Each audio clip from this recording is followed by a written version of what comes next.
Karena if you just selling something, kecap ini lebih manis, kecap ini lebih enak segala macam, what for? Kalau dari sisi industri, sebenarnya entertainment industry itu yang paling terdisrupt 100 tahun terakhir. Dari mulai bioskop nggak ada suara yang cuma gambar hitam putih, sampai dia punya suara, sampai berwarna, sampai apa segala macam, sampai nonton TV hitam putih nggak ada suara, sampai TV ada suara, sampai akhirnya orang nonton di HP. Kalau we build expertise in storytelling, mau produknya apapun kan storytellingnya you own, IP-nya you own. Action.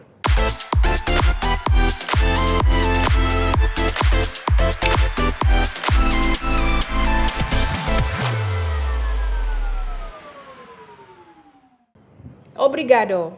Obrolan rileks, gado-gado. Jumpa lagi di podcast Obrigado. Terima kasih sudah bergabung dengan kami. Saya Poppy Senduk. Dan saya Topan. Hari ini kita sudah kedatangan tamu istimewa yang punya pengalaman sangat panjang. 29 tahun di bidang brand marketing, FMCG dan entertainment, baik di level lokal maupun di internasional. Sudah hadir bersama kami Bapak Heri Budi Ashari Salim. Selamat pagi Mbak Poppy. Selamat pagi. Topan. Selamat pagi Bapak. Selamat datang di Obrigado Pak Heri. Terima kasih sudah berkenan meluangkan waktu kepada kami.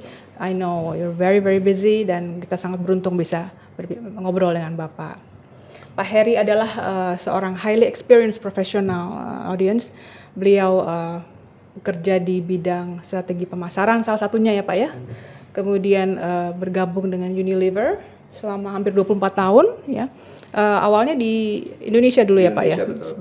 Sebagai manajemen trainee tahun 93. Oke, kemudian karirnya naik terus sehingga ujungnya sebagai Global VP ya? Iya, betul. Oke, sebelum pindah ke Walt Disney. Betul. Oke, Bapak 24 tahun sampai 2017 di sana ya? Betul. Pasti seru tuh Pak. Dari mana aja di kantornya? Di Jakarta, kemudian ke? Ya, jadi kalau di 24 tahun itu dibagi sebetulnya 8 tahun terakhir di Singapura, Malaysia, balik lagi ke Singapura, tapi 16 tahun pertama itu di Unilever Indonesia. Unilever Indonesia.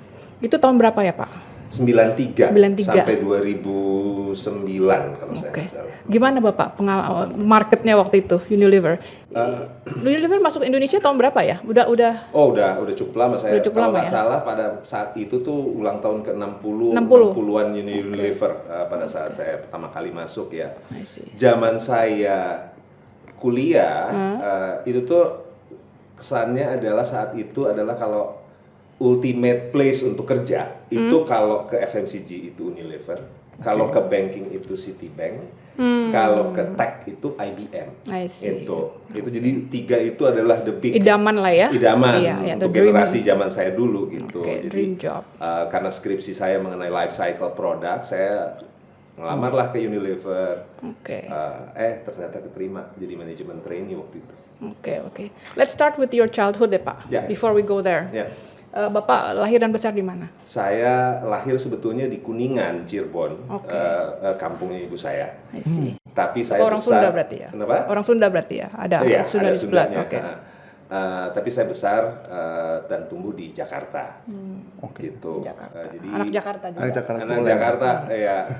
Kebetulan di selatan pula. Saya dari kecil nggak tahu kenapa di sekitar selatan tuh nggak pernah. Anak Jaksel. Bahkan sekarang juga di selatan deh Pak ya.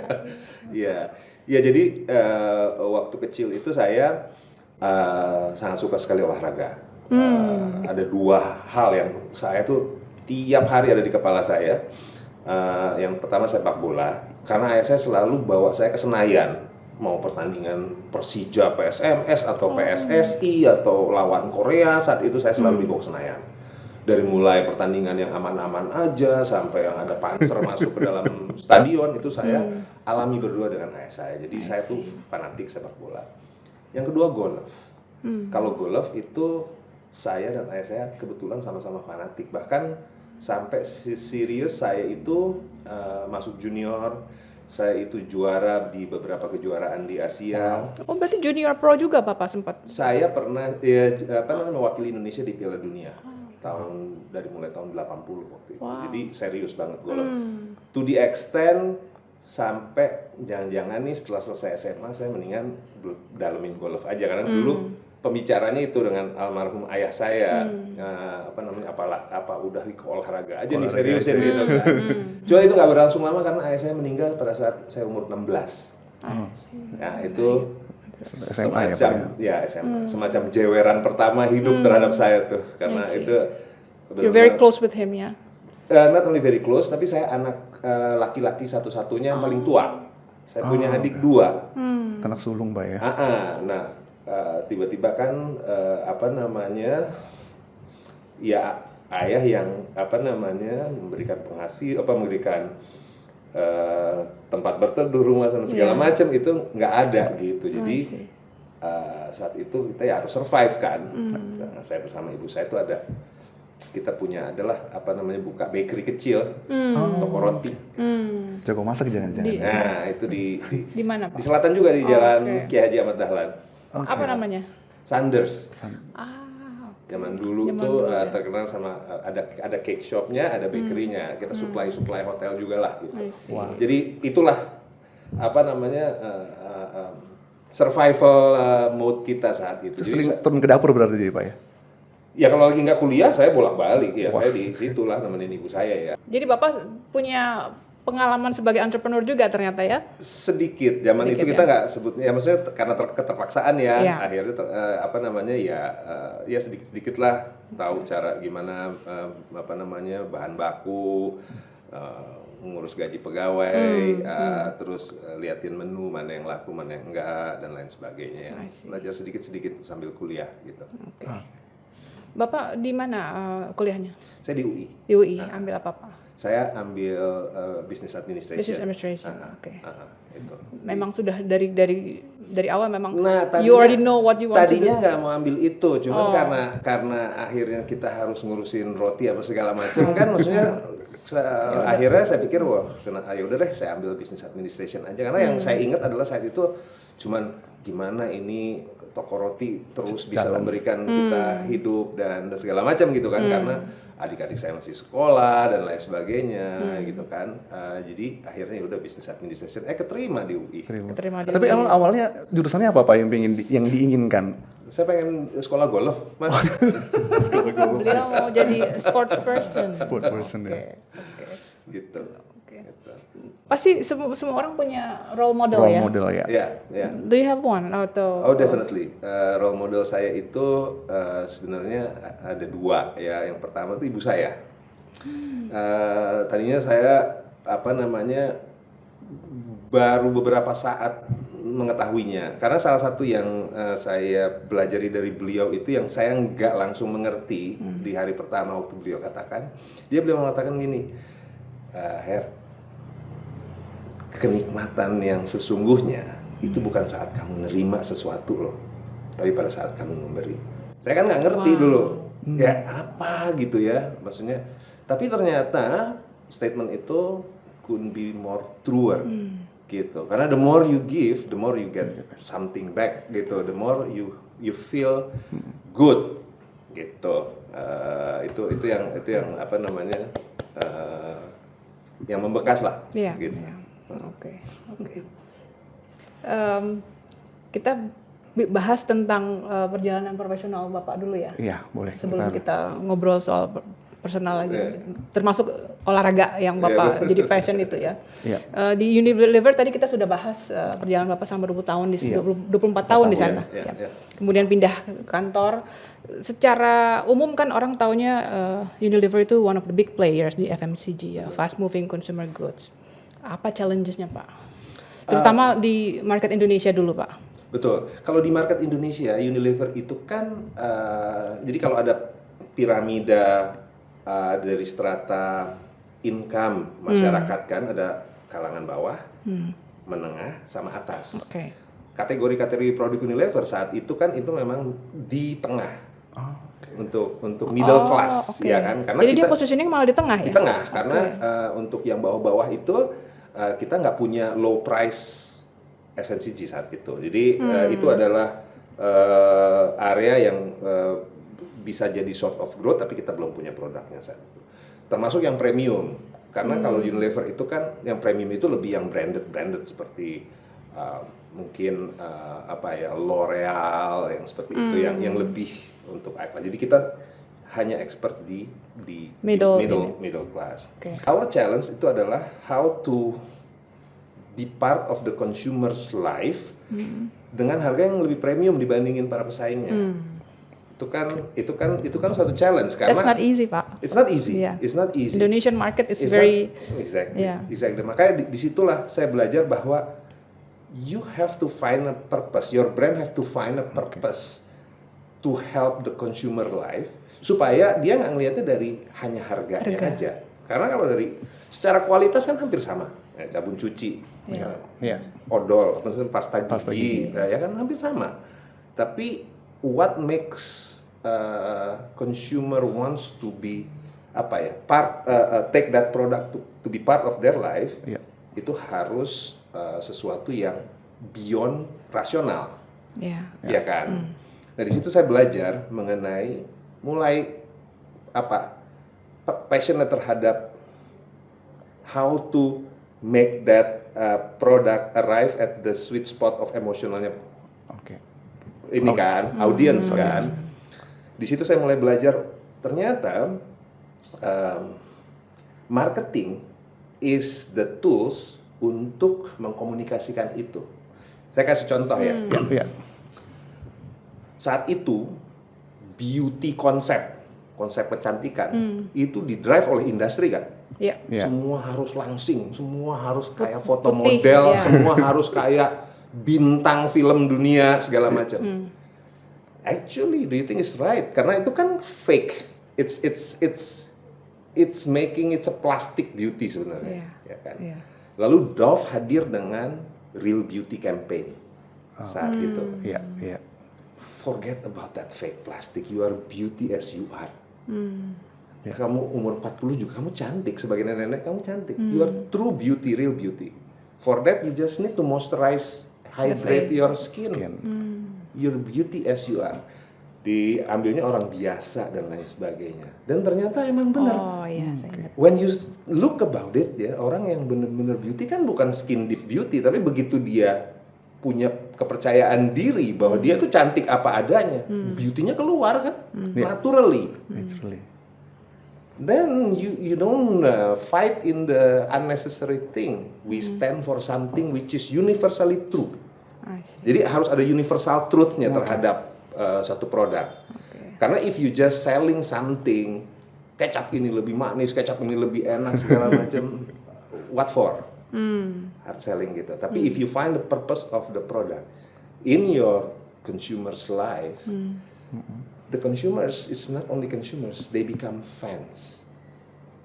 If they become fans, then loyal. They don't beda 150 perak, so be it. Beda 1.000 perak, beda 10.000 perak, so be it. Dan itu berhasil ya, Pak? Berhasil. Itu yang saya pelajari. Ya, untuk beberapa kategori yang disposable income-nya keluarganya masih ada fleksibilitas sedikit, tentunya berhasil. Tapi kan kita harus realistik juga, nggak semua keluarga punya luxury seperti itu. Kalau yang belanjanya mepet juga ya, jadi paling nggak itu jadi aspirasi. Pada suatu saat dia punya daya beli, dia akan ke sana. Berarti sebenarnya kalau kita balik lagi ke akademik tadi ya, skripsinya Bapak kan tentang life cycle product. Jadi artinya ketemu nih, sweet spotnya ketemu ya. Jadi ilmunya ada, terus nanti pada prakteknya ketemu ya berarti Pak ya? Jadi life cycle product itu adalah berdasarkan ilmu statistik. Produk itu ada periode lahirnya, which is launch, birth gitu ya. Birth period, di mana distribusi harus di push dan lain sebagainya. Lalu growth, lalu mature, lalu decline. Dia mati. Jadi life cycle-nya memang harus selalu di Betul. jalankan. Itu makanya sebelum pada saat dia masuk mature, kita udah harus nemuin inovasi terbaru berikutnya untuk cycle-nya supaya tetap supaya dijaga, sustain gitu.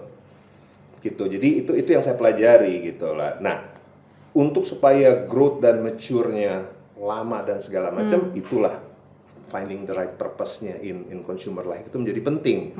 Sehingga marketing itu bukan cuma hard sell, tapi you are finding the real universal truth of what the consumers need and the real truth about what your product can deliver to meet that needs or to satisfy their whatever they ini yang kita agree sebagai the universal truth-nya. Nah, kalau udah role-nya udah ketemu, that's it. Oke. Tadi sempat di awal kita ngobrol bahwa Pak Heri bukan hanya dari Singapura Pak ya, ada juga memegang beberapa wilayah di Asia Tenggara, bahkan mungkin Asia Pasifik mungkin. Boleh cerita sedikit mengenai itu Pak, sehingga teman-teman Obrigado ini bisa dapat nih, kenapa sih sampai Pak Heri tuh bisa ngomong produk ini pasti kan ada pelajaran atau ada pengalaman-pengalaman dari regional-regional tertentu Pak ya? Ya, jadi alhamdulillah setelah saya pelajari pentingnya storytelling marketing itu saya terapin di kategori-kategori di mana saya bekerja ya. Terakhir itu saya di household care, saya juga head of JV antara Unilever Indonesia dan Malaysia di low income consumer product dan lain sebagainya. Saya terapkan storytelling marketing dan alhamdulillah jadinya sukses. Saat itu ya adalah salah satu again another on a hindsight is a very very significant and important moment karena selama ini kan saya cuma tahu Indonesia, tahu kejeblos di sana itu saya harus punya responsibility itu 44 negara. Jadi saya harus bikin inovasi untuk 44 negara, saya harus bikin strategi marketing untuk 44 negara, termasuk untuk bikin communication materials-nya kayak TVC-nya dan lain sebagainya itu untuk 44 negara. Nah, tapi di situ justru saya belajar connecting the dot sebenarnya.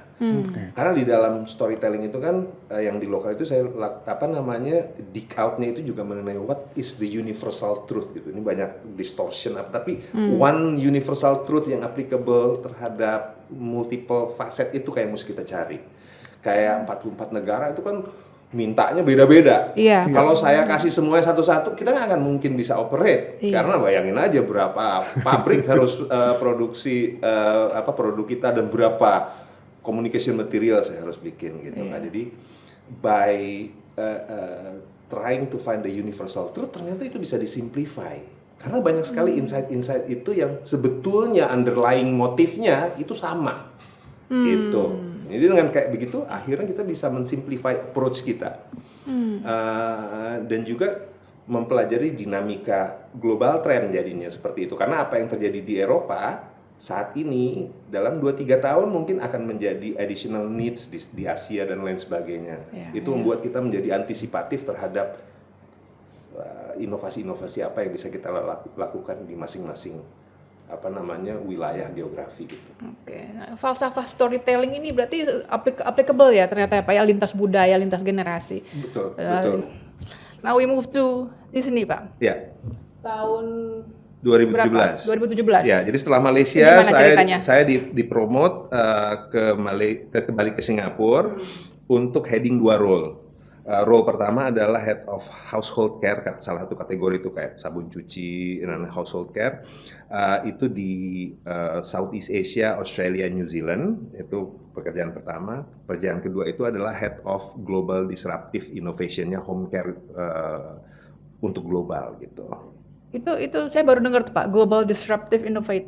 Ya, jadi di kategori kami di home care itu ada satu seksi gitu ya yang tugasnya mempredik future trend dan kita creating innovation yang ahead of the curve, kasarnya seperti itu gitu. Oke. Jadi terminologi disruptive innovation itu maksudnya you're looking into the future, trying to create a market, terus seperti itulah. Iya, betul. Seperti itu. Jadi marketnya belum ada. Belum di needs. Mungkin needs-nya udah ada tapi wants-nya belum ada karena bentuknya baru. Gitu. Jadi istilahnya kategori yang tidak ada gitu, belum ada. Jadi kategori baru. Seperti itu. Menarik ya. FMCG is a very dynamic industry. Nah, dari situ karena saya memang passionnya ke storytelling tuh dari 2015 akhir tuh udah diketok pintu sama Disney gitu. Karena Disney the next growth story saat itu adalah Indonesia. Mereka mau very very serious Indonesia karena mereka udah masuk ke Cina, dia udah buka Cina. Dia udah masuk ke Jepang, dia udah buka Jepang. The next big thing itu tinggal Indonesia. Di Southeast Asia itu Indonesia. Jadi pintunya lewat Indonesia berarti masuk sini ya. Jadi karena kita kan the fourth biggest population in the world, ya kan, populasi nomor 4. Jadi mereka melihat itu dan mereka melihat karena saya udah biasa di global, matrix organization, saya juga lama di lokal gitu. Jadi mereka dan saya juga more of a storytelling man, which is fit with Disney as a storytelling company. Nah, makanya mereka approach saya dan akhirnya Februari 2017 saya pindah. Saya mudik balik ke Indonesia. Itu langsung sebagai CEO ya Pak ya? Betul. Oke. 2 tahun ya. 2 tahun setelah diketok akhirnya pindah. Iya, 1 tahun setengah lah. 1 tahun setengah. Gimana itu Pak? It's a global, one of the leading global brand ya. Mulai di Indonesia itu. Jadi gini, waktu itu saya bilang kan, saat itu kita, karena bicara konteks ya, kenapa akhirnya saya juga mau ke Disney gitu, kenapa? Karena buat saya yang paling penting adalah bahwa saya kan istilahnya di corporation atau multinational company itu udah 24 tahun saat itu Unilever, ya kan? Saya ibaratnya jadi, apalah, marketeer, tapi untuk global brand. Nothing to do with Indonesia, ya kan, hanya marketnya Indonesia gitu kan. Nah, waktu Disney offer ke saya with one condition, karena kalau saya hanya memasarkan atau membesarkan brand-brand Disney di Indonesia, I don't want to do it karena I've been doing that for Unilever for 24 years. I will take this job with the condition that selain untuk membesarkan Walt Disney Indonesia ya, bukan Walt Disney in Indonesia, completely different. Jadi Walt Disney Indonesia dengan karakter dan budayanya sendiri, juga menjadi platform untuk talent-talent kreatif ekonomi kita untuk punya kesempatan menjadi global player, director, animator dan lain sebagainya gitu. Karena buat saya kalau ada Disney Indonesia, karena saat itu konteks pada saat tersebut kreatif ekonomi itu merupakan salah satu prioritas Indonesia. Karena itu memang salah satu yang sektor yang sangat demokratik gitu. Karena teknologi kita nggak mungkin bisa ngejar dengan dunia, tapi kreatif ekonomi itu sesuatu yang masih bisa kita kejar gitu. Nah, jadi berdasarkan basis itu saya terima waktu itu. Jadi saya masuk Disney, salah satu tugas saya adalah meng-capture talent-talent terbaik Indonesia dan kita coba untuk integrate dengan knowledge yang dipunyai oleh Disney dan lain sebagainya gitu, supaya mereka punya experience gitu untuk mulai mentas secara kualitas dan network dengan regional dan global player juga gitu. Nah ini kan kalau kita lihat bisnis kan dengan segala macam produknya, mereka sudah ada di sini kan. Betul. Nah ketika Bapak masuk dengan kondisi itu, berarti Bapak bikin side bisnis sendiri atau Bapak bikin program sendiri atau jadi apa? Disney Karena produk-produknya sebelumnya belum ada kan ini? Belum ada. Belum ada.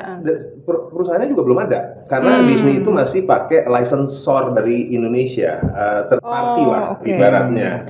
Sementara semua governments-nya itu masih di drive dari Singapura.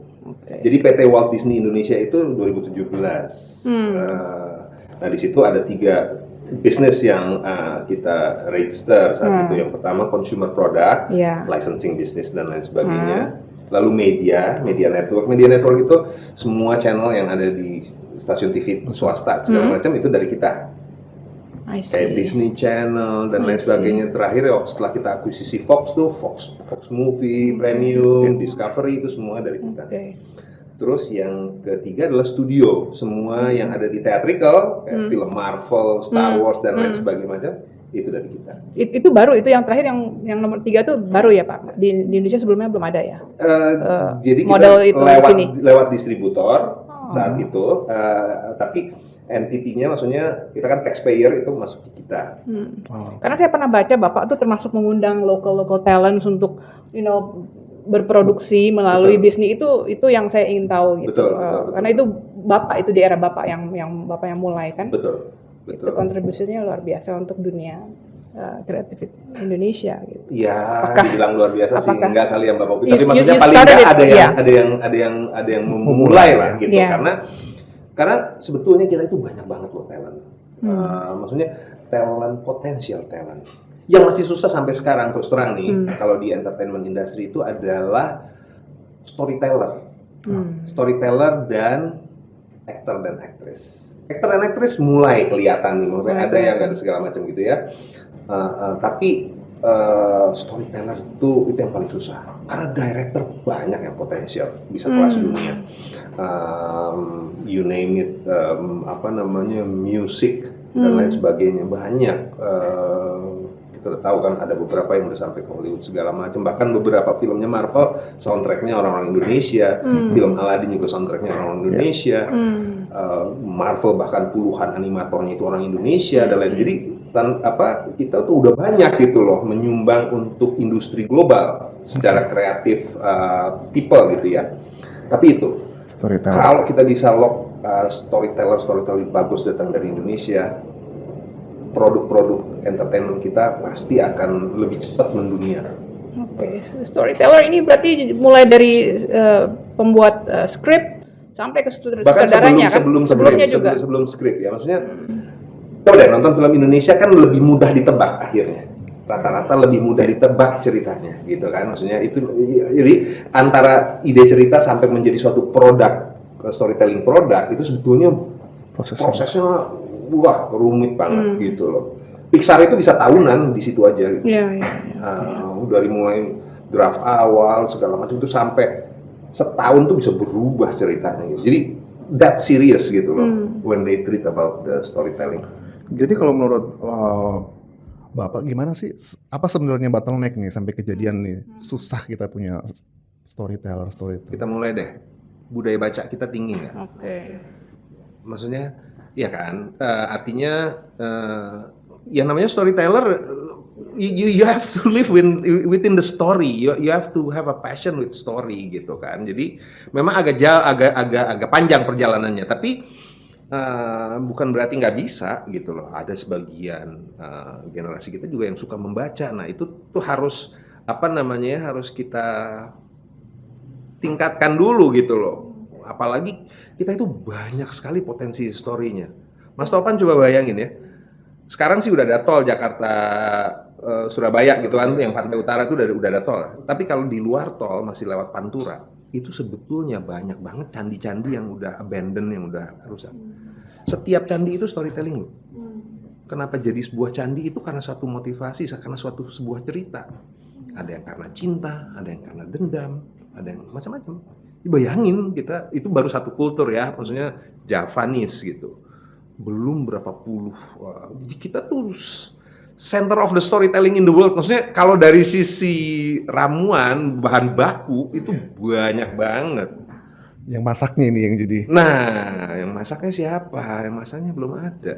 Itu sayang. Tapi itu makanya saya sangat passionate terhadap storytelling ini di Indonesia. Karena menurut saya once itu crack, nggak usah gitu-gitu deh, budaya Bali aja, once itu diketahui oleh dunia, seluruh dunia datang kok tahu gitu loh bahwa ya memang we are the last piece of heaven di dunia kalau menurut saya. Indonesia, ya dong. Seru ya audiens ya. Pak Heri salah satu pengusung falsafah storytelling, menceritakan dengan segala macam filosofi dengan menyenangkan juga dengan Ya saya banyak belajar juga dari Disney kan. Contoh Marvel ya. Marvel is a superhero kan sebetulnya. Tapi sebetulnya Marvel itu adalah start with human first. Manusia dulu. Coba ya, Iron Man, Tony Stark dengan egonya dia, ya kan, dia orang kaya, ego tinggi. Captain America dengan idealisme dan lain sebagainya. Spider-Man dengan teens problem. Semuanya dimulai dari manusia dulu. Film Marvel walaupun dia superhero, dia nggak bisa nyelesain masalahnya sendiri. They have to collaborate. Ya kan? Avengers. Dia harus collaborate. Dia harus mencingkirkan ego pribadinya untuk kepentingan bersama. Kayak Tony Stark dengan. Jadi semua values-nya itu cocok nggak sama konteks Indonesia saat itu? Sangat cocok. Princess deh, atau putri-putrinya Disney yang ada 13 itu, ya kan? Ada nggak princessnya Disney yang diranjang, dilayanin 50? Pelayan, dimandikan gitu? Nggak ada. Walaupun princess, dia berbicara tentang humility, tentang kerja keras, tentang berani punya cita-cita, tentang stand for what is right, although everyone disagree. Jadi kayak gitu, persistency dan strong. Cocok nggak saat itu buat Indonesia? Sangat cocok. Jadi sebetulnya ya saya blessed gitu. Pasti sangat menyenangkan. Sangat menyenangkan. Blessed. Karena begitu saya temukan value-value produknya, then it is fit dengan culture yang dibutuhkan Indonesia. Jadi kalau saya build Malver fans, saya bisa transmit itu. Ngapain sih kalian pecah gitu?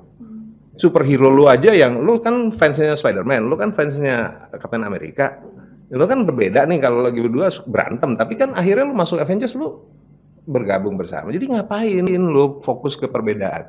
Fokus kepada sesuatu yang bisa enak kan? Jadi bisa you can drive with your entertainment, with your product something yang sebetulnya is very important untuk menjahit ke luka-luka itulah, sisa luka itu seperti itu. Jadi buat saya it's a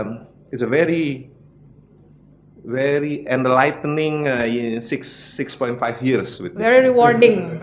Very rewarding.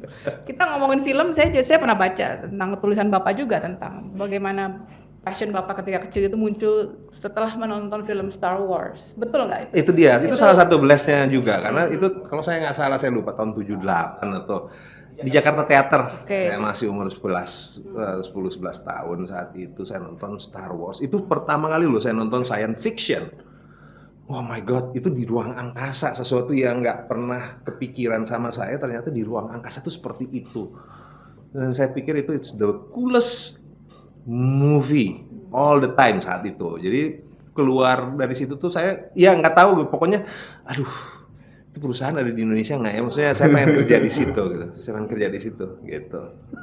Kejadian lu beneran ya. Gitu. Seru ya? Seru banget. Nah, sekarang Bapak di Visinema. Iya, saya perlu kasih tahu juga ini ke Obligado, mungkin ada teman-teman Obligado yang mungkin langsung menonton di part tengah. Jadi Pak Heri ini adalah Group President dan CEO Visinema Studio, Pak ya? Saat ini beliau. Betul. Oke. Sejak kapan itu, Pak? Sejak Juli tahun lalu. Juli tahun lalu. Bagaimana ceritanya itu, Pak? Ya, jadi setelah di Disney itu saya tahu bahwa ya entertainment industry itu khususnya di Indonesia dan kreatif industri ya in general dalam skop yang lebih besar itu memang sesuatu yang akan mencapai tipping point-nya lah, inflection point di Indonesia. Ya kan? Dalam waktu dekat atau enggak? Dalam waktu ya nggak terlalu lama lagi. Karena secara semua studi mengatakan 2040 atau 2044 segala macam Indonesia akan menjadi global player ekonomi nomor 4 terbesar di dunia. Karena share of population kita aja memang besar gitu dan di situ. Nah, kalau kita seperti itu, sedangkan entertainment industry apalagi sekarang dengan adanya Netflix, Disney Plus segala macam itu eyeball orang-orang itu udah lebih dari 6-7 jam sehari ke sosial media, ke HP segala macam itu semua konten kan. Itu bayangin 1/3 dari 24 jam di spend untuk entertainment. Iya kan? That is how big the industry. Nah, pertanyaannya apakah kita akan jadi penonton dan consumers doang atau kita mau jadi players? Itu kan pertanyaannya. Karena kalau kita cuma jadi penonton doang, pada saat Indonesia jadi superpower ekonomi nomor 4 tersebut, ya sangat disayangkan, ya kan? Makanya saya pikir bahwa ini saatnya bahwa Indonesia harus punyalah Walt Disney-nya gitu loh. Kita harus punya IP strong storytelling. Kita itu bayangin ya, jumlah anak di bawah 13 tahun itu lebih dari 64 juta di Indonesia. Itu lebih besar dari the whole UK population. Hampir 40% itu ya? Iya, bayangin. Jadi itu kalau kita baru bicara anak-anak, belum family. Kita almost 78, hampir 100 million mungkin family di Indonesia. Itu bayangin segitu market kita gitu. Sekarang kalau tanya, ada nggak IP atau story-nya Indonesia yang udah jadi bagian dari life-nya Indonesia? Nggak ada. Saya kasih contoh nih ya. Kita kan mau bicara IP gitu ya. Saya kasih contoh Disney deh yang paling dekat ya. Frozen. Ya, Frozen itu 2 filmnya, Frozen 1, Frozen 2. Ya. Dari rilis filmnya itu mungkin tiket sales ya, box office-nya itu mungkin ada di sekitar 2,6-2,7 billion dolar. Ya. 2,6 dari billion dolar. Dari tiket filmnya global ya. Tapi dari licensing, dari merchandising itu udah sampai 11 billion dollar. Dan keep counting walaupun filmnya udah nggak ada. Tiap tahun pasti di licensing. Ya kan? Ada nggak Frozen-nya Indonesia? Nggak ada. Belum ada. Apa ikon atau IP-nya anak-anak di Indonesia? Belum ada, semuanya masih barat. Padahal storytelling kita banyak sekali. So you see us going that way? Of course. Okay. And we have to we go have that to way. we have to be the host in our, at least in our house, we have to be the host. Jadi ini mungkin tadi yang dimaksud kalau sekarang Visinema ini memperluas ya core bisnisnya dari sekedar perusahaan yang membuat film, sekarang menjadi center of excellence in storytelling. Betul. Itu gimana Pak maksudnya nih Pak? Jadi kalau itu selain IP ya, karena IP itu adalah sebetulnya rumah dari storytelling.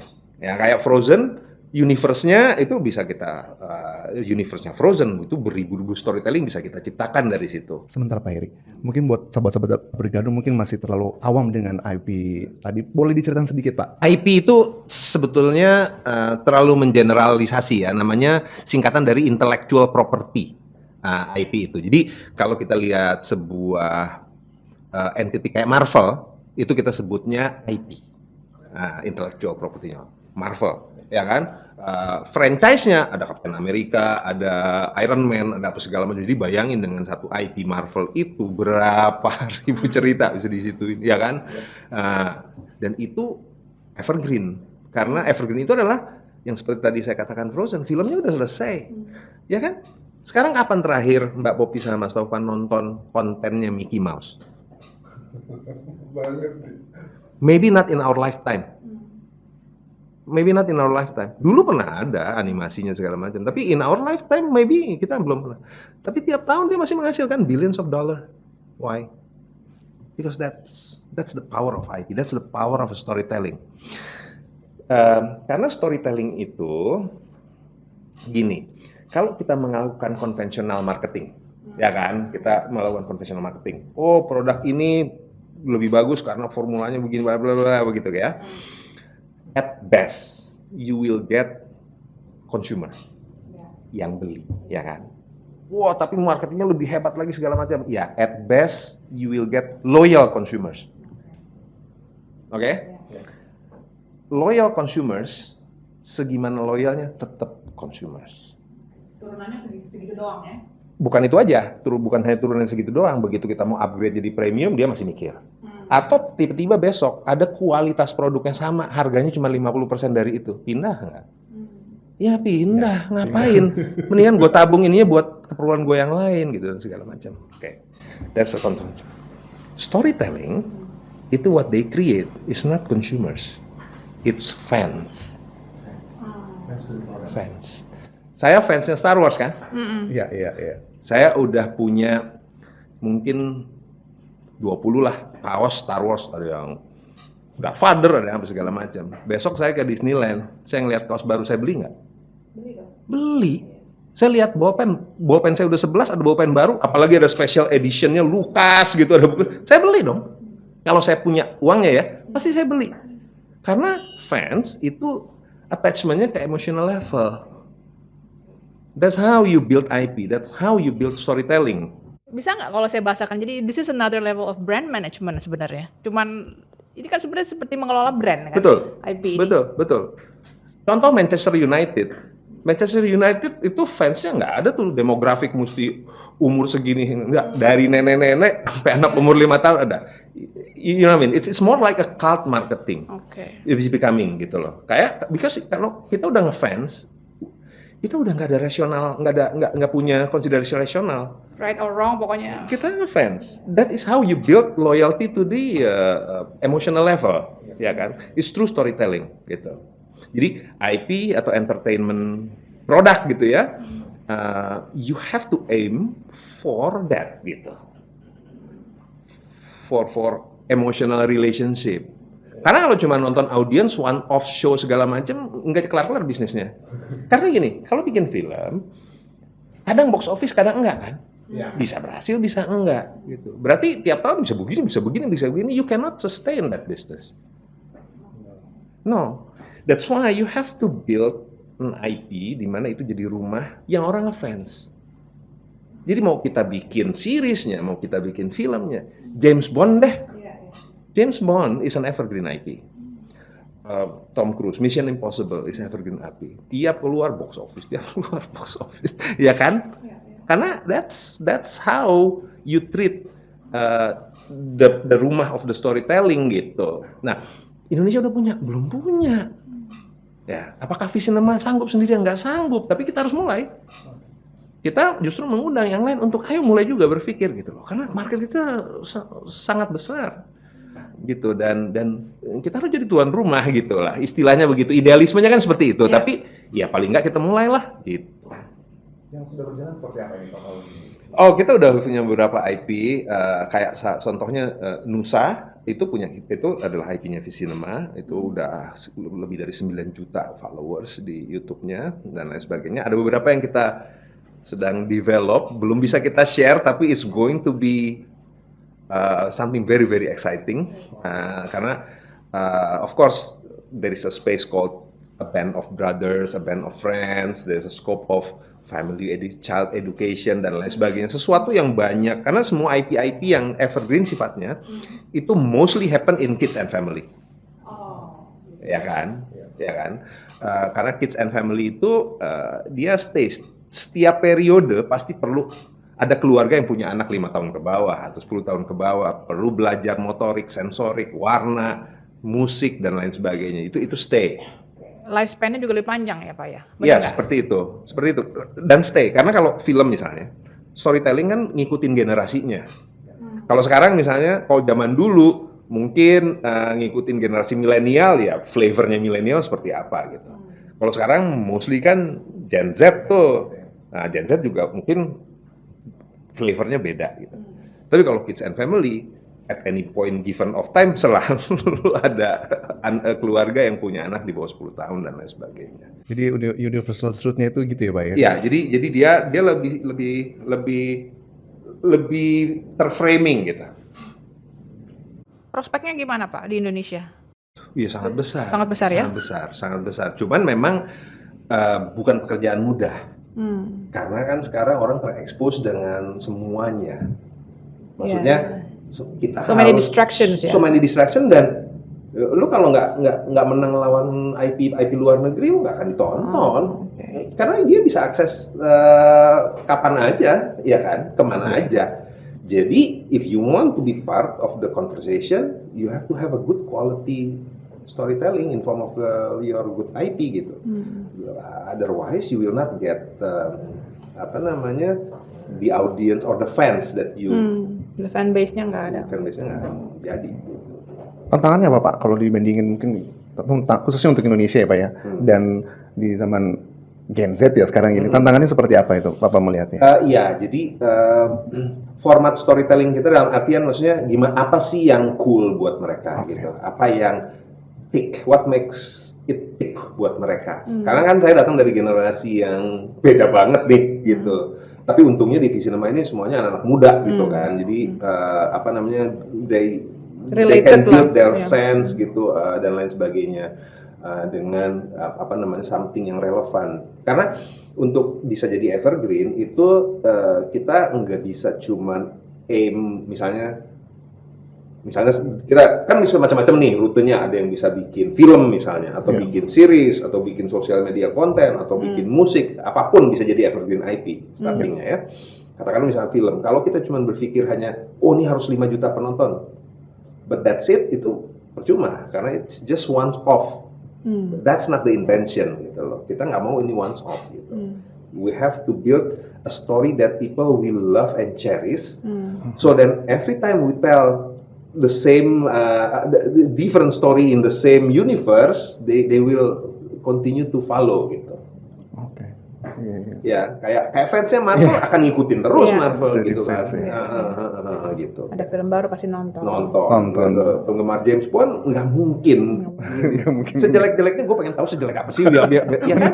Bener. Pasti nonton gitu kan. Tapi that's the thing gitu.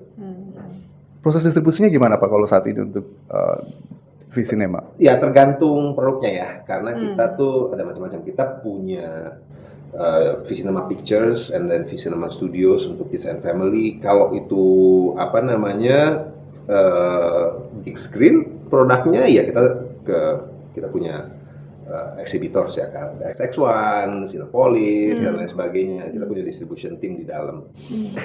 Terus kalau misalnya ini kontennya untuk YouTube dan lain sebagainya, kita juga punya YouTube team di dalam dan lain sebagainya gitu. Atau kita juga punya bioskop online, which is platform untuk film-film Indonesia. Nah, jadi kayak Netflix tapi dia pay per view. Namanya apa Pak? Apa? Namanya apa? Bioskop online. Oh, bioskop online. Bioskop online. Kita juga ada digital content creator. Jadi kalau misalnya Unilever atau ada company lain butuh konten digital dan lain sebagainya, kita bisa provide that storytelling as well gitu. Jadi Center of Excellence in Storytelling itu mencakup saat ini universe-nya itu adalah kita punya Kids and Family, kita punya Pictures untuk general entertainment, kita punya bioskop online untuk film-film Indonesia pay per view, kita bisa digital konten juga untuk servicing klien dan lain sebagainya gitu. Jadi that's rumah sama, maksudnya gini, ini akan growing terus mudah-mudahan gitu kan. Tapi starting point daripada ekosistemnya adalah itu. Berarti menjadi center dalam arti juga semuanya bisa didapat di sini ya, one stop shopping lah seperti itu. Kayak contoh kalau dari sisi industri, sebenarnya entertainment industry itu yang paling terdisrupt 100 tahun terakhir. Dari mulai bioskop nggak ada suara, yang cuma gambar hitam putih, sampai dia punya suara, sampai berwarna, sampai apa segala macam, sampai nonton TV hitam putih nggak ada suara, sampai TV ada suara, sampai akhirnya orang nonton di HP. Itu dari kalau dilihat statistik disruption teknologinya, entertainment industry itu yang paling terdisrupt. Karena jumlah disrupt. Jadi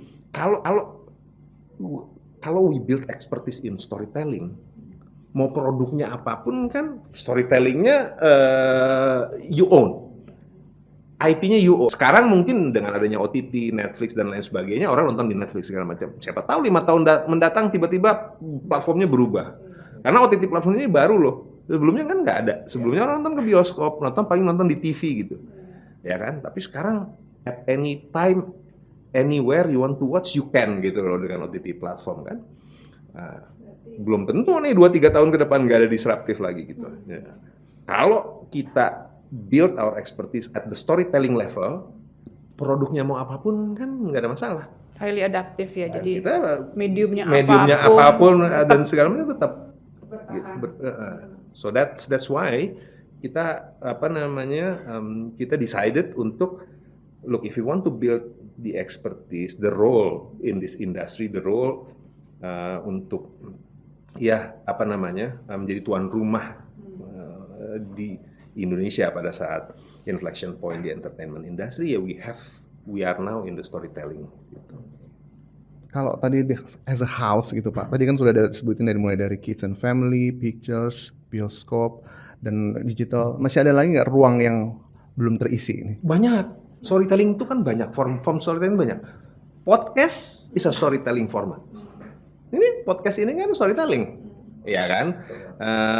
Makanya nih keren banget nih obrolan nih, gado-gado nih, kontennya adalah relax dan gado-gado, mau macam-macam apa segala macam. So you decide untuk bikin storytelling di sekitar situ, which is very very good. Ini bentuk storytelling. Music is another storytelling. Seru ya Sobat Obrigado.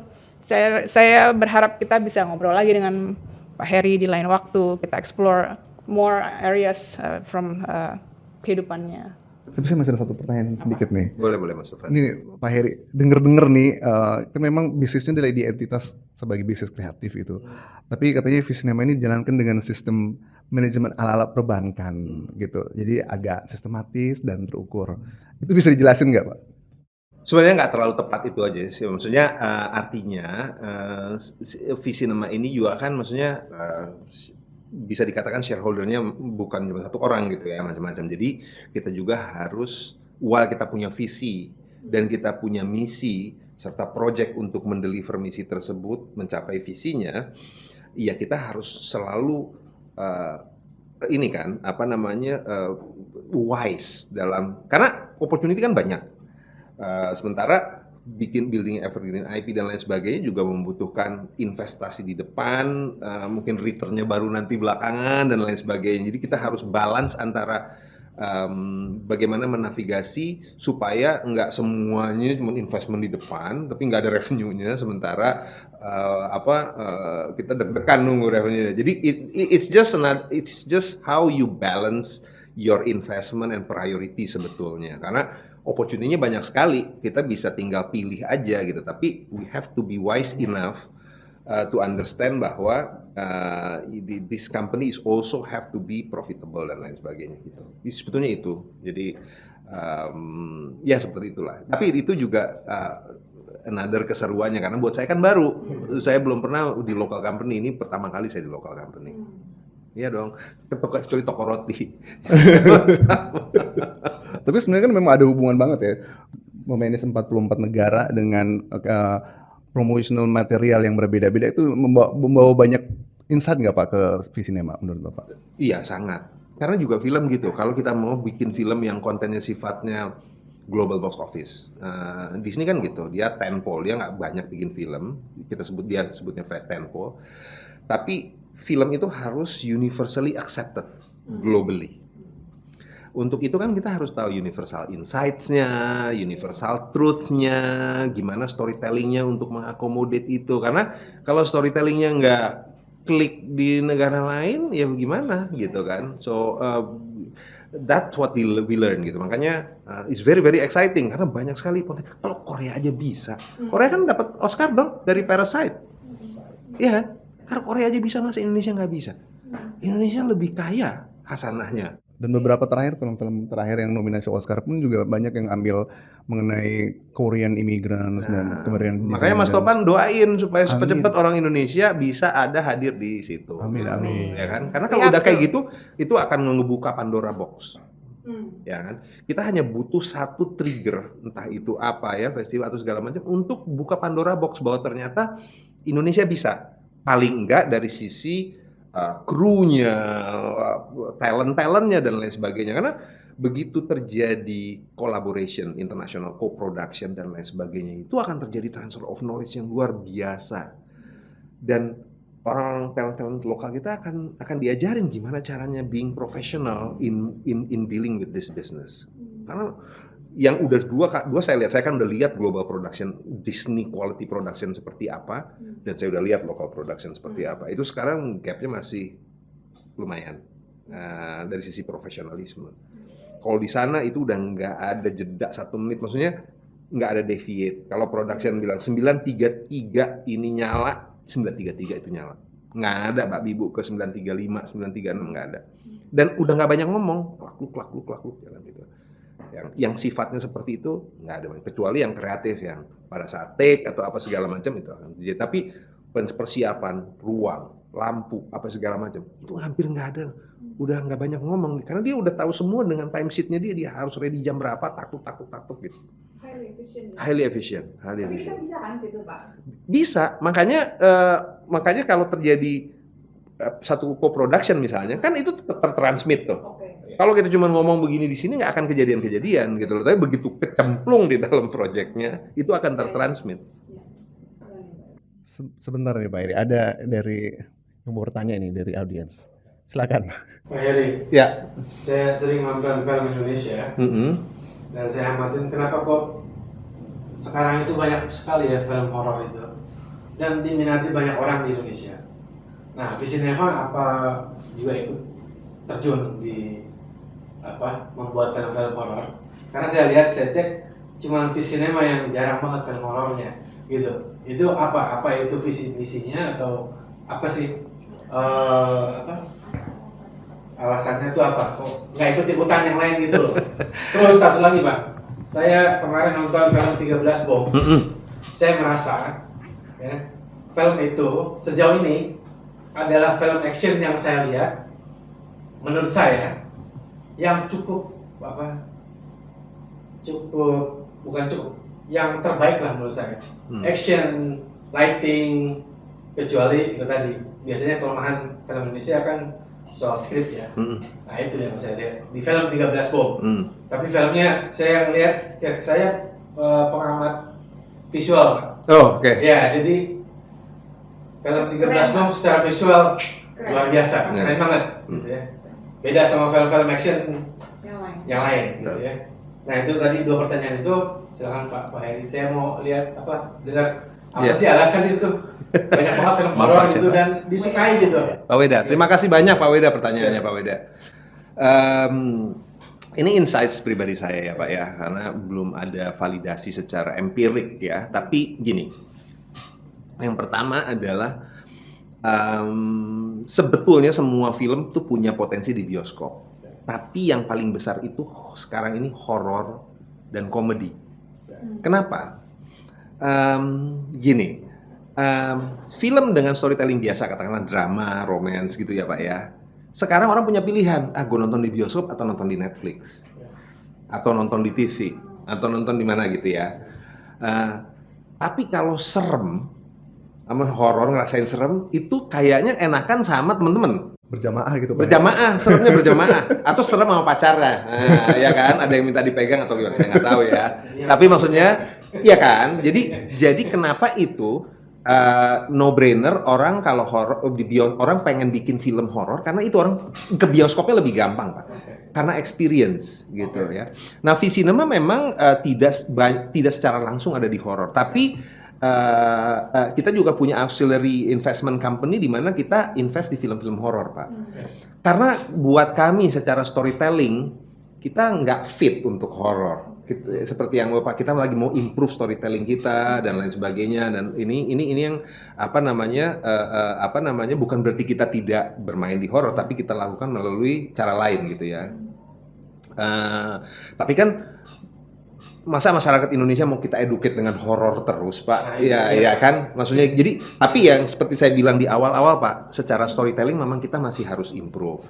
Ya, contohnya misalnya Pak Weda tadi mengatakan bahwa 13 Bom adalah film yang keren. Itu memang secara production quality-nya, saya ada kok di syutingnya, itu pakai peluru beneran dan lain sebagainya loh Pak. Itu keren banget gitu, tapi kan pelan-pelan Pak, maksudnya bukan pelan-pelan, tapi memang storytelling itu memang kita akui semua bahwa ya kita harus improve. Ini yang sedang kita lakukan. Mungkin co-production dengan dengan studio lain di mana kita mengerjakan storytellingnya atau terjadi knowledge transfer di situ. Kita bisa tahu bahwa oh gitu loh cara nge-treat story gitu. Karena waktu saya masuk Disney, itu yang pertama kali saya lakukan itu adalah induction di Pixar selama 7 hari. Itu saya masuk ke story room-nya Pixar. Itu the way they treat story itu yang saya bilang, ya kan? Aduh itu keren banget Pak, saya pengen banget sana. I really love Pixar. Jadi waktu pertama kali disajikan di board gitu ya Pak ya, itu storytelling saya bilang ini bagus banget storytelling, ya kan? Sore itu udah berubah. Karena begitu dia udah discuss gini, nanti dia keluar, selama siang sampai sore itu semua yang ada di Pixar, maksudnya yang entitled untuk ngasih komen kayak director yang lain, animator yang lain, dia akan masuk ke ruangan, dia pakai post-it. Oh, this is bullshit, this is gini gitu. Jadi dia harus komennya honest comment, apa adanya gitu. Jadi tim produksinya harus nerima apa adanya. Jadi nanti setelah lihat posit-posit gitu diimprove kan story-nya segala macam. Jadi apa yang saya lihat pagi itu sore malam udah berubah. Dan berubah for the better. Karena nggak kepikiran awalnya ini udah bagus gitu apa yang gitu kan. Setelah 5 hari itu bisa hampir tinggal 10 totally different for the better. Dan bayangin proses itu bisa 1,5 tahun. Ya, Kan apakah itu nggak terjadi di film 13 Bom misalnya? ya Atau itu karena diburu waktu atau keterbatasan waktu atau Enggak, Pak, enggak. Kalau untuk itu, karena kita di dalam itu kita ada yang kita sebut scriptura, which is IP lab kita. Kita punya writers room, Pak. Oke. Dan kita punya bunch of writers, mungkin salah satu yang terbaik lah ya, artinya. Dan kita bisa invite writers dari luar juga, Pak. Jadi itu udah melalui proses itu. Cuman memang mungkin dari draft ceritanya udah bagus, tapi begitu menjadi skrip kan butuh skill yang lain gitu loh, Pak. Nah, ya namanya bayangin aja sekolah aja belum banyak di Indonesia untuk itu, Pak. Fokus ya kan, kalau mau expert itu orang mesti sekolah di luar negeri. Udah gitu nggak banyak yang punya luxury dana untuk bisa sekolah di luar negeri gitu kan. Jadi masih banyak PR-nya, Pak. Cuman ini adalah sesuatu low hanging fruit. Artinya kalau orang Indonesia ada yang menerjuni ini, I bet my bottom dollar karirnya akan bagus gitu. Karena kita butuh nih, Pak, yang berkualitas. Apalagi yang bisa membuat konten-konten yang travelnya bukan cuma di Indonesia tapi ke Southeast Asia atau bahkan dunia. Oke. Gitu. Terus kan saya juga nonton film-film zaman dulu, Pak. Ya, kayak filmnya Teguh Karya, filmnya mungkin siapa, Arifin Senur. Dan itu saya masih bisa bilang bahwa secara storytelling mungkin mereka agak lebih baik sedikit ya daripada yang sekarang ini. Kenapa itu bisa terjadi padahal itu mereka orang dulu loh, gitu loh. Itu menurut saya. Menurut Bapak? Ya, gini. Zaman dulu, Pak, pada masanya saya juga pengamat film-film itu, dan saya merasa kayak berapa 6 jam di Jogja dan film itu saya itu berkesan sekali karena saya memvisualisasikan, maksudnya di konteks generasi saya dan generasi mereka, Pak, ya, generasi Teguh Karya itu adalah masih generasi yang go deep, maksudnya disruption yang lain masih belum banyak kan, Pak. Jadi segala sesuatu selalu go deep dalam, ya kan. Jadi kayak prosa, mereka masih tahu istilah prosa itu apa. Ya, sekarang Bapak tanya generasi sekarang apa itu prosa? Nggak ada. Storytelling cerita apa dan lo gitu kan? Ya kan? Kalau dulu beda, ada prosa, ada ini, ada ini. Jadi go deep, Pak. Audiensnya pun seperti itu. Jadi kita masih menikmati hal seperti itu. Saat sekarang, Pak, itu bayangin aja, Pak, ada satu menit TikTok, ada 30 second TikTok. Orang yang terekspos seperti itu, Pak. Iya kan? Jadi ada yang bayangin puluhan ribu, Pak. Gen Z sekarang, Pak, dari mulai dia bangun tidur sampai dia tidur lagi itu scrolling, iya kan, Pak? Udah seperti itu, Pak. Dan kita harus bikin suatu cerita yang membuat mereka, generasi tersebut, bisa duduk 1,5 jam. Ya kan? Jadi ya susah karena mereka biasa 1 menit, paling 30 detik share, gitu kan? Gitu, Pak, kira-kira. Terima kasih Pak Weda. Terima kasih, Pak Weda. Very inspiring, very interesting, Pak. Terima kasih. Kita mau menuju ke akhir pembicaraan. Saya boleh balik lagi ke pertanyaan-pertanyaan yang lebih personal. Boleh. Ya, Pak. Tadi kan Bapak sudah menceritakan tentang role model, tentang perjalanan hidup. Bagaimana dengan role-nya keluarga di dalam hidup Bapak gitu. Kita melihat Bapak sebagai seorang yang successful gitu. How do you Saya sih merasa lebih blessed ya, karena saya tahu bahwa tiap malam ibu saya tuh doain saya loh. Itu saya tahu banget karena saya sering ngintip kalau beliau lagi tahajud gitu ya. Jadi buat saya itu juga menjadi satu pelajaran gitu. Karena ya sebetulnya ayah saya kan meninggal pada saat umur 16. Yang menjadi guiding light itu cuma ibu saya. Dan apapun yang tadinya menjadi mimpi saya jadi main golf apa segala macam hilang ya. Tapi justru itu sebetulnya adalah untuk membuka saya nggak akan mungkin jadi seperti ini kalau itu nggak terjadi gitu kan. Bapak jadi pro golfer sekarang ya, udah kayak Indonesian Tiger Woods. Iya, kalau berhasil, kalau enggak saya bisa jadi caddy ya kan, atau jadi iya kan, artinya seperti itu. Jadi buat saya itu sangat-sangat signifikan. Bahkan saya storytelling itu mulainya di anak saya. Saya tuh nggak sengaja waktu anak saya masih kecil itu karena mau tidurin dia nggak bisa-bisa, akhirnya saya bercerita. Ini deh, tuh mainannya kan berserakan gitu ya. Akhirnya saya bilang, gini, kalau lu mau sambil baringan, kalian baringan, saya ceritain, pakai karakternya saya kasih nama.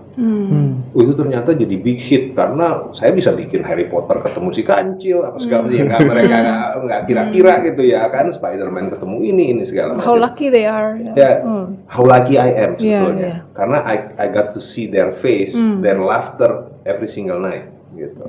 Jadi buat saya keluarga is what make me what I am today ya. Oke. Gimana Pak Heri ini ayah dari Emir Mahira ya, betul? Betul. Salah satu aktor muda Indonesia ya. Betul. Itu gimana, Chat? Boleh tahu sedikit nggak? Itu nggak sengaja Nggak sengaja. karena salah satu passion saya waktu kecil kan dulu olahraga. Ya. Jadi ada periode di mana saya akhirnya ngeran Arsenal Soccer School di Indonesia. Saya ngeran Arsenal Yang di Soccer. ISKI itu bukan? Iya betul. Itu saya ngeran sama bapak-bapak 3-4 bapak-bapak lainnya gitu. Karena saya fanatik sama Arsenal juga. Gitu. Anak saya termasuk yang main bola di situ gitu kan. Sampai akhirnya Mas Salman Aristo sama Mbak Shanti mau bikin film Garuda di Dadaku waktu itu. Akhirnya datang ke sekolah kita sampai akhirnya Emir jadi pemain utama. Dari situ dia menemukan bahwa ternyata dia bisa acting. dia ikut casting juga atau Dia bintang karena utama. ayah? Oh. Saya tadinya nggak ngizinin. Oh, gitu. Mereka nunjuk, saya nggak ngizinin karena kan nggak ada dalam darah keluarga saya jadi pada bintang film gitu. Apalagi Emir waktu itu mau ujian gitu kan.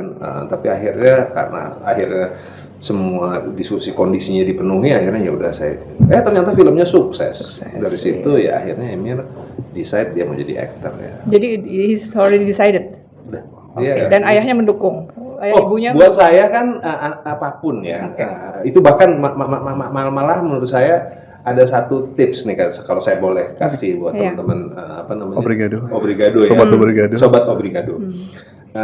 Kan banyak ya paradigma atau persepsi yang mengatakan bahwa wah sekarang itu hidup ya makin sulit.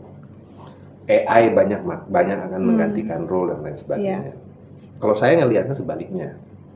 Zaman saya dulu, ya kan, kalau mau jadi successful, kita harus masuk ke satu lembaga dulu, ya kan. Kalau saya untuk FMCG misalnya Unilever, atau mau jadi tech ya mesti ke IBM dulu, atau perbankan dulu. Kamu harus masuk rumah yang gede dulu, meniti karir, jadi profesional, Sekarang, with the tip of your hand, you can be the most famous person in the world, ya kan? Semua tersedia dengan telunjuk, bahkan sebenarnya dengan telunjuk itu we can becoming a good guy, we can becoming a bad guy hanya dengan your telunjuk sekarang maksudnya, ya kan? Because technology is at the tip of your hand. That's an interesting point of view. Yeah, exactly. Jadi lihat itu sebagai you are given access to the world, but then you have to don't consume, produce. Don't consume, produce. Ya kan? Kayak kita udah dikasih audience nih. Ya tinggal kita mikir sedikit apa nih yang kita bisa bikin unik, bisa entertain or whatever. Is there any story you want to tell to the world? Anything, business story, entertainment story atau apa segala macam itu. You can do it at the tip of your hand. This is the first time in the history you have the access to the whole world. First time. Ya. Terutama generasi muda ya yang terutama generasi muda. Jadi jangan ngelihat dari negatif. Attached to the screen. Lihat dari positif. Karena kita kebiasaannya dari kecil konsum kan. Iya, betul. Nonton ini gitu. Tapi kalau generasi sekarang mungkin juga kalau orang pada konsum ini kenapa nggak gua produce gini aja? Karena you will be successful once you find it gitu. Kita mau tutup sebentar lagi. Last question ya Pak ya. Indonesia sedang menuju ke gerbang masa yang baru. Kita akan punya pemimpin bangsa yang baru. Bapak sebagai generasi yang sukses sudah membangun karir dan di luar negeri dan di dalam negeri. Mungkin ada advice atau sharing kepada our future leaders gitu Pak. Ya, buat saya sekarang kan pesta demokrasinya sudah berhasil dan mudah-mudahan hasilnya juga sudah jelas gitu ya. Siapapun yang menang itu harus kita support, itu dulu satu. Karena biar bagaimanapun kita harus start dengan everything ready untuk support ya, support dalam bentuk apapun, misalnya pendukung atau pengkritik atau oposisi dan lain sebagainya, tapi support terhadap periodenya pemimpin baru tersebut. Itu yang pertama. Yang kedua, saya selalu melihat sesuatu dari storytelling ya kan, karena perjalanan Indonesia di masa-masa yang lalu, saat ini dan masa depan itu kan sebenarnya chapters. Saat ini pemimpin yang baru itu akan memimpin sebuah chapter kan untuk Indonesia. Ya, you have to do the best untuk supaya chapter ini menjadi chapter yang bagus buat Indonesia. Sebagai contoh, kalau kita lihat dari geopolitik luar negeri misalnya, sekarang sedang terjadi shift nih antara Western superpower dengan China dengan yang lain segala macam ya kan. Kalau secara geopolitik kita bisa memainkan peran secara benar misalnya, itu akan benefit untuk ekonomi Indonesia ya kan, salah satunya. Lalu kita bicara sektor dalam negeri ya kan, hal-hal yang perlu dibenahi, jangan harus fokus pada sesuatu yang bersifat bukan cuma jangka pendek supaya kepilih lagi, ngerti nggak? Tapi sesuatu yang sifatnya jangka panjang. Karena kebetulan saya juga board di Save the Children Indonesia, itu masih banyak masalah-masalah yang dihadapi anak-anak Indonesia, ya kan? Kita bisa fokus di situ. Industri-industri andalan apa yang membuat kita bisa bersaing di masa depan? Salah satunya mungkin tourism atau kreatif ekonomi dan lain sebagainya. Fokus on the right thing, karena menurut saya this is a moment of opportunity buat Indonesia. If we play it right, we are gonna be come out much stronger than we are today.